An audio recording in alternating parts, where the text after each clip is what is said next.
I hope the wind's not too bad here. It's super windy today, but we got a pigsty going on here, so we're going to have to take care of that. We're going to have to get Dwight and Harry out of here, and we're going to have to get them out into the pasture back behind over there. We can see I got one of the tractors out there. We modified it. We'll go over that in a minute. But they're radical pasture pigs. They're not supposed to root too much, but they rooted like crazy in here. So we're going to get them out of here.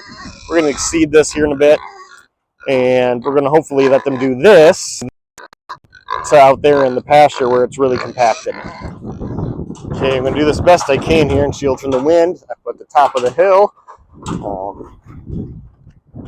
See, not much stopping the wind. Got one of our cheap tractors up here, but I've modified it. You can see I put electric solar energizer on there. We ran some hot wire on the inside because those two like to root underneath the fence and try to get out, so this will keep them from trying to get underneath there because there is a little bit of a gap. I'm going to try to get this done before we blow away out here, and hopefully you can hear it. Tarp's flopping and the wind's blowing. All they did was take these chain link insulators from Tractor Supply and use them around the edge so you can see how it's on there. Just a simple thing like this. Goes on your chain link. And then you put a little cotter pin through here, bend it up to squeeze them together. And then your insulator just goes through there and screws onto the end there.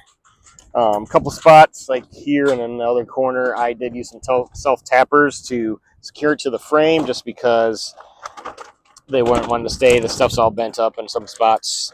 I didn't want to have to do that everywhere because these are designed to be able to do this, so I kind of wanted to use them for what they're designed for, so I can just kind of take up any slack by wrapping them around here again.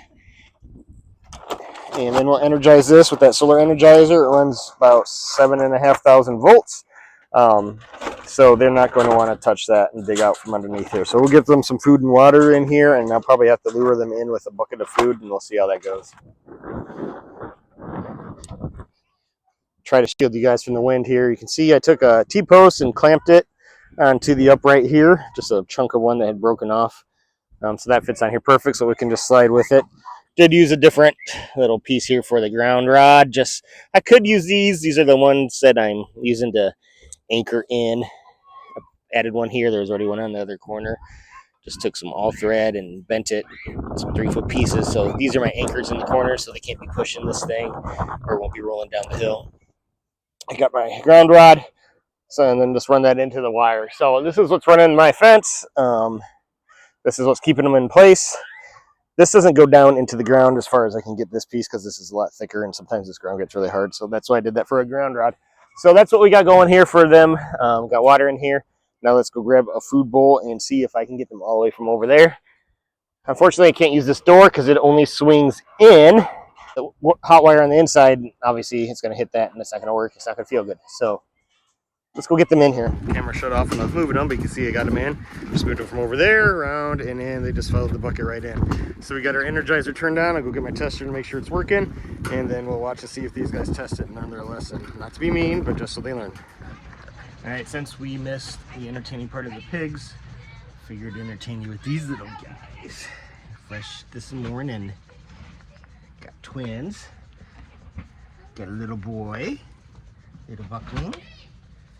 Little Donnie, little girl. Say hi. Oh yeah.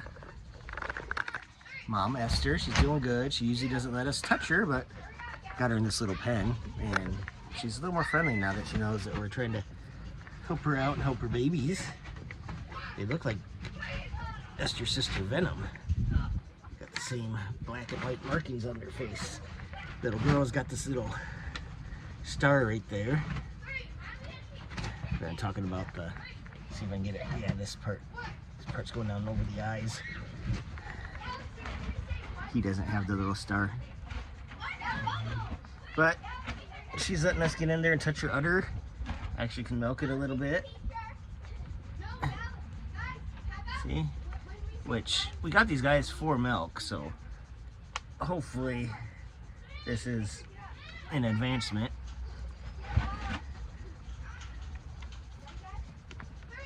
Looks like she might need to be milked out on that one. It's looking a little big. So I'm gonna sign off and try to take care of her. I'll come back, like, subscribe, be seeing more of these guys, and hopefully some more of them pretty soon, because she's due any day now and Venom is due any day now. So thanks for joining us at Castle Rock Farm and Homestead. We'll see you next time.